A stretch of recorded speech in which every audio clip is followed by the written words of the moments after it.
It was our desire to remind you that you are vibrational first, which means you got to pay attention to something other than what you're seeing and hearing and smelling and tasting and touching, because while that is vibrational interpretation, most people don't know that. So it was necessary to help you to understand that you are emitting a vibrational signal in order to help you to understand that your signal that you are emitting is being answered all the time, and that's what equals your life experience, period. Most humans don't know that, and in many cases don't want to know that, because they don't want to assume responsibility for what's coming, especially the parts they didn't want to come. Abraham, I'm sure I'm not the creator of my own reality. I would not have created that. And we say, we didn't say you did it on purpose, but you did do it. You did do it. Sounds a little blameful, doesn't it? You did do it. But when you realize that you have creative control of your experience, because you have vibrational control of your experience, because you have focused control of your experience, because you have the ability to focus, then you say, all right. But then when it's hard, you say, not all right. This shouldn't be this hard. This shouldn't be this hard. And then you say something, which is the last thing we ever want to hear from you. I'm not good at this. But you are good at it. You just don't know you're good at it. You just haven't practiced being good at it in the way that really gives you the clarity. And that's really what we're going to be talking about here today. If you've been following us for a while, you've heard us say that you are the creator of your own reality. Blah, blah, blah. Enough of that. And that you live in a vibrational universe. Blah, blah, blah, blah, blah. Enough of that already. But you do, and you are. So, blah, blah, blah. So, here you are, the creator of your own reality. And life is constantly throwing things at you, isn't it? Well, it's not really like that. Life is happening around you, and you're observing, but it really isn't after you. It's not testing you. It's not challenging you. It's just being around you for you to observe. It's just this magnificent palette for you to play in. So life is happening around you, and you are participating in it through your observation, through your memory, through your awareness, through your conversation. You're participating in it. And as you are doing that, you are coming to lots of conclusions, many and every day, of what you want. Because life helps you to know what you don't want. You know what you don't want. You know what you do want. You know what you don't want. You know what you do want. It's just this wonderful variety or contrast that helps you to come to important personal conclusions. So these conclusions happen within you, and we've been calling that step one, because the variety, the contrast that surrounds you, causes you to ask for what you want, whether you use words or not. You just constantly keep coming to personal preferences. You were born like that. You've always been like that. You will never stop being like that. We want you to accept that you are like that. It's a good thing. Step one is a really, really good thing. You're asking constantly. It is the basis of the expansion of the universe. It's a wonderful thing. So you're asking, step one. Step two, not your work. That's where law of attraction and the source within you answers what you're asking for. When you emit a signal, the signal is answered. So ask, answer, ask, answer, ask, answer. But your discomfort is that there often appears to you to be quite a time gap between your asking and the universe answering. But there is not a time gap between the answer. There's just a time gap between you getting up to speed with the answer. You say, hey, Abraham, that can't be right, because I want it. I'm paying attention. If it were there, I would know it. And we say, it comes in a vibrational form first. And you say, oh, so that's the catch. You're giving me something vibrational that I can't see or hear or smell or taste or touch. So you can say all day that when I ask, it is given. Write a book about it if you want, Abraham. You can say that all day, but to me it doesn't feel like it's being given. And we say that's because you're in a different frequency from what you're asking for. You have to line up with what you're asking for. In other words, when you want more money because you clearly do not have enough, when you feel frightened or bound or in trouble financially or just not satisfied, when you feel that way, you are that way. And you say, no, I feel that way because I am that way. And we say, no, you am that way because you feel that way. In other words, it works differently than you think it does, but you've been observing it for so long, you don't know which came first.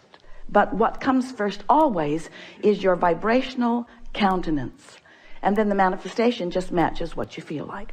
So if you want more money and you feel like you don't have enough money, you can ask all day, all day, all day, every day. You can write long lists of it. But if in your belly, if in your being, if you're feeling the fear or the absence of money, then you've got a vibration going that's different from the answer that you seek.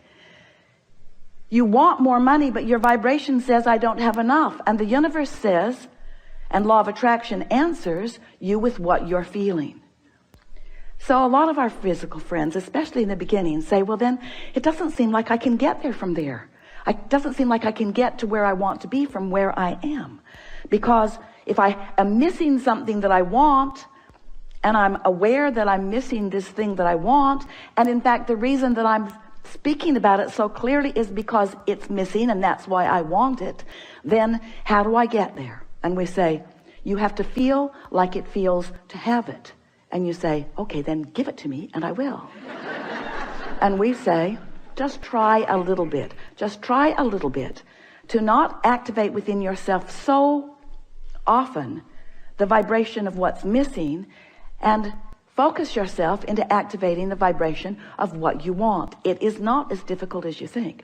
So step 1 is contrast causes you to ask. Step 2 is it is given vibrationally, so there is no gap really. Step 3 is you have to convince yourself there's no gap. That's the work. You got to feel it as if it is in order for it to be. And we know you balk at it, but many of you are practicing this and are finding it.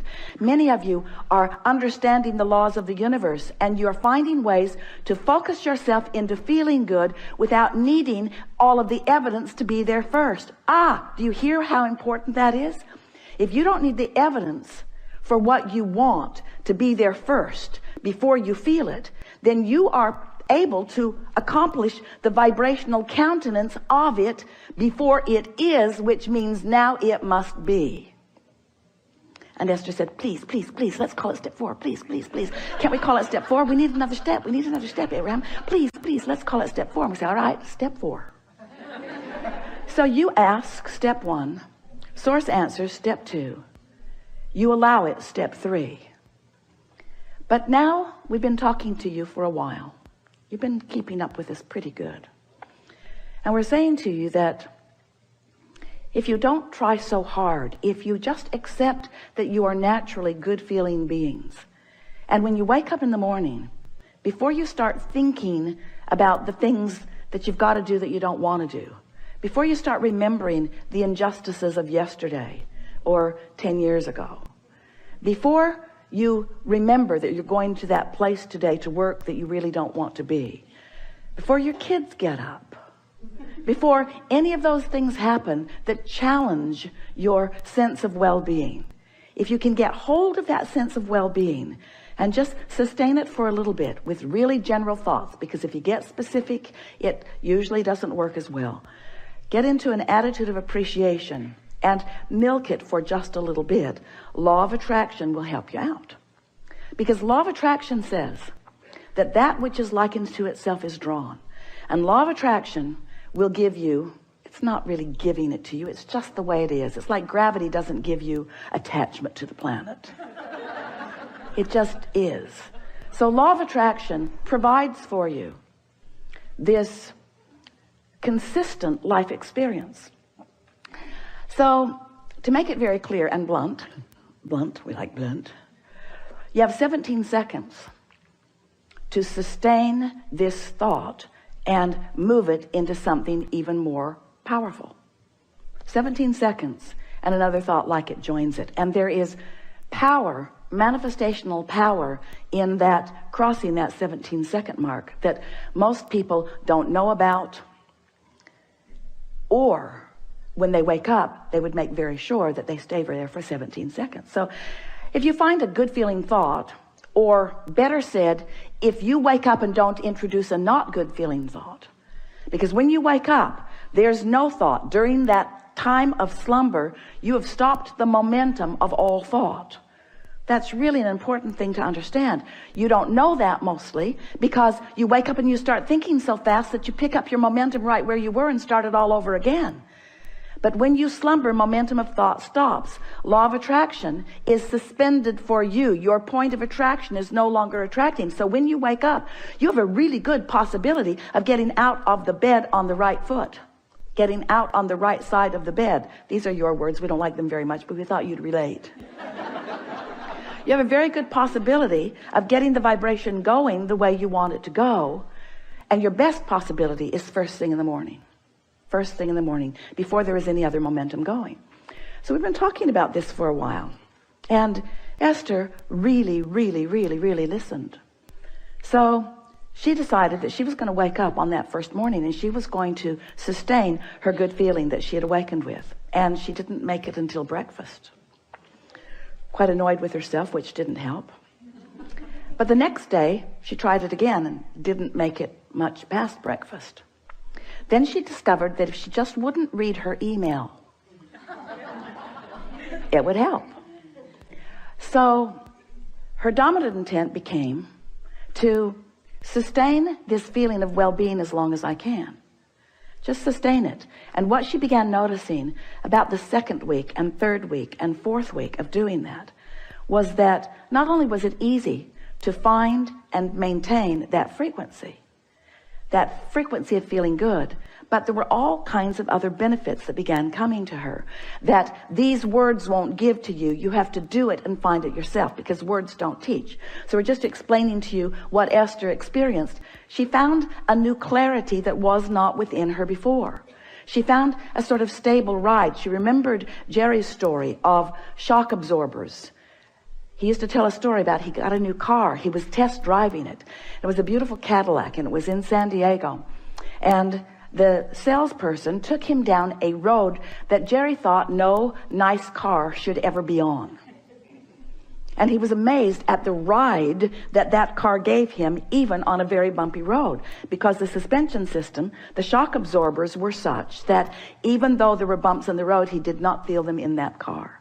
And he used that analogy always, and it's the same analogy that we're offering to you here. When you find vibrational alignment with who you really are, and you sustain it for a period of time, what happens is you get shock absorbers. So even though the same sort of things may be happening around you, you might even see some of them, although law of attraction makes it less and less likely that you're going to participate on any personal level with anything unwanted once you begin sustaining this vibration of well-being. But the whole point of all of this, we don't want you to become so vibrationally snobbish. Esther says, I'm a vibrational snob. I like clarity and I will not accept confusion. But when you care about how you feel and you practice it until you're in this place where you are sustaining it more consistently, then you don't feel like you felt before. You know how when you first start knowing that you are the creator of your own reality, and you get feeling pretty good, and then someone says something that takes you away from your good feeling, and you think to yourself, I'm never talking to you again. I'm going to avoid you. You are a downer. But then you find yourself in a sort of state of avoidance everywhere. You can't watch television. You can't really go out in the world. You have to give your children away. You just can't barricade yourself into enough solitude to really maintain the vibration, and you give up so much by trying to do that. The benefit of alignment shouldn't have to pay the price of being a hermit. You should be able to practice your alignment until you're so good at it that you can go anywhere, be anywhere with anyone, and maintain your vibration. And let's call that step 4.